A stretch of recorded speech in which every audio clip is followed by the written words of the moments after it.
প্রিয়া আর প্রতিমের এই সম্পর্কটাকে কেউ বিশ্বাসই করতে পারছে না, কেউ ভাবতেই পারছে না দুজনে এমন একটা সম্পর্কের মধ্যে জড়াতে পারে। অফলা, অরু, অপরাজিতা সবাই মিলে এই কাণ্ডের জন্য শ্যামলীকে দায়ী করে অনেক কথা বলতে থাকে। এমনকি অনেকে তো শ্যামলীকে বলে, শ্যামলী এই সব কিছু জানার পরে আপনার দুজনকে আটকানো উচিত ছিল, সেটা না করে আপনি দুজনকে আরও উৎসাহিত করলেন। এটা আপনি ঠিক করেননি শ্যামলী, আপনার কাছে সত্যি এটা আশা করিনি। এমনভাবে শ্যামলীকে বলতে থাকে অনিকেত।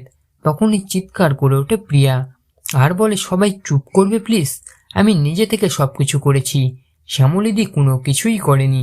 আমি সত্যিই প্রতিমকে খুবই ভালোবাসি, মন থেকে ভালোবাসি। তোমাদের এই সমস্ত নিয়মের জন্য আমাকে যদি প্রতিমের জীবন থেকে চলে যেতে হয় তাহলে আমি বাঁচতে পারবো না, আর এই সমস্ত কিছুর জন্য দায়ী থাকবে তোমরা সবাই।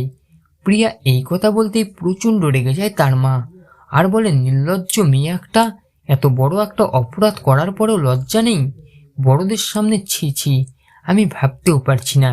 তখনই এই বিষয়টাকে হস্তক্ষেপ করে বড় দাদু আর বলে, সবাই শান্ত হও দয়া করে, বাড়িতে একটা ঘটনা ঘটেছে, এখন তার সমাধান করতে হবে, আর তোমরা সবাই যদি এমনভাবে চিৎকার করো তাহলে কিভাবে সমাধান হবে। আর তারপরেই বড় দাদু প্রতিমকে বলে, প্রতিম তুই বল এবার, তোর কি বলার আছে। তখনই প্রতিম বলে, বড় দাদু, আমি আর প্রিয়া সত্যিই একে অপরকে খুবই ভালোবাসি, প্রিয়ার মতো আমিও তোমাকে তাকে ছাড়া থাকতে পারবো না। এখন তোমরা বড়রা আছো, তোমরা যা সিদ্ধান্ত নেবে আমরা সেটাই মেনে নেব। প্রতিম এই কথা বলতেই অরু বলে, প্রতিম তুই আর একটাও কথা বলবি না, তুই বুঝতে পারছিস না এই বাড়িতে আমাদের কোণঠাসা করতে শ্যামলী এই সব কিছু করছে, এই সব কিছু শ্যামলীর চক্রান্ত, তোকে ব্যবহার করছে শ্যামলী। অরু এই কথা বলতে এবার প্রচণ্ড রেগে যায় অনিকেতের বাবা আর বলে, অরু আমি প্রথম থেকেই দেখছি তুই খুবই বাড়াবাড়ি করছিস।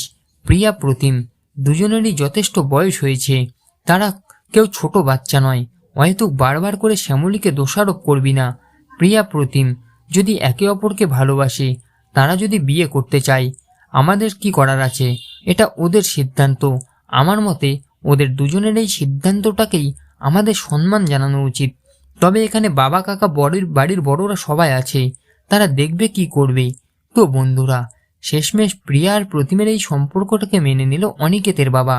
এবার কি তাহলে জোড়াবাড়ির সবাই এই সম্পর্কটাকে মেনে নেবে? আপনাদের কি মনে হয় কমেন্ট করে অবশ্যই জানান। মূল ধারাবাহিক দেখতে হলে অবশ্যই চোখ রাখুন শ্রী বাংলার পর্দায়। আর এমনই আপডেট প্রতিদিন সবার আগে পেতে হলে আমাদের এই চ্যানেলটাকে অবশ্যই সাবস্ক্রাইব করে দিন।